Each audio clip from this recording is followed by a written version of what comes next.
We'll talk in a minute.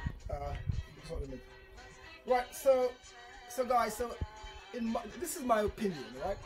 Afro hair, your hair, sisters, all the sisters, the law included, Doyin's hair. Afro hair is in the process of what I call renewal. Afro hair, to a large extent, to me, that's my opinion, is in the process of, if you like, a sort of a self-realization. It's ascending, if you like. For the first, I mean, and this is electric. This is not. I mean, people might not understand this hair. This is the ether. This is electricity. That's why you have that level of density. This is melanin, guys. Be proud of your hair. Know your hair, because Afro hair predates all other hair types. This was the hair that first began on the planet. This is no joke. And why would you want to change it? Why would you want to change this texture? Doyin, tell me, let's talk about your hair. What do you say about this? Well, She Moisture does help. It has changed my hair, and I'm so glad that I stopped using a relaxer, because all it did was damage my hair and make me think that Eurocentric standards were what I should aspire to.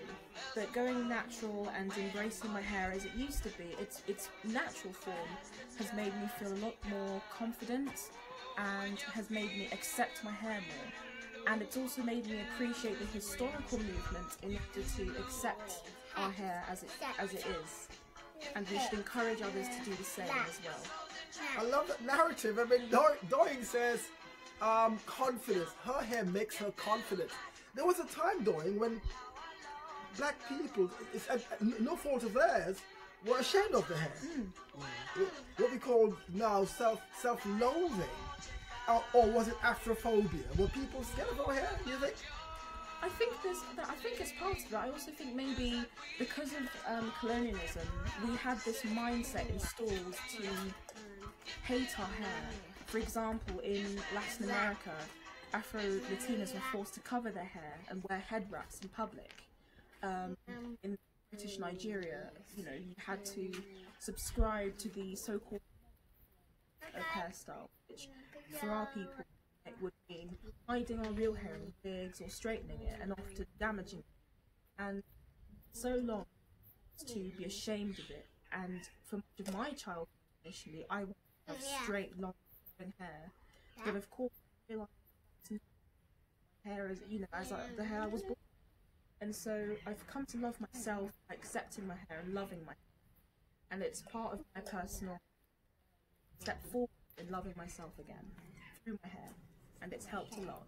I love this this was my point. This is my point. So when I say renewal, I'm referring to the time when Afro hair were at its pinnacle, Doyin. I don't know, 3,000, 4,000 years ago. The center of attraction. I think Michael Jackson talked. Remember the time. That's a significant. That's a significant statement, Doyin. Remember the time. What does it mean? What does it say to you? Honestly, I think it just means that there's a lot of hair history that either we have subconsciously told ourselves to ignore, or perhaps we're only taking notice of the history in recent years. And I think it's so important to look on our hair history and learn that our hair is something to be celebrated. And for so long in global culture, it hasn't been. But in recent decades and recent years, there have been several movements in America, in Britain, around the world, to accept our hair. And I think that's just so empowering, because it proves to black women and black girls everywhere that their hair is not something to be covered or to be ashamed of.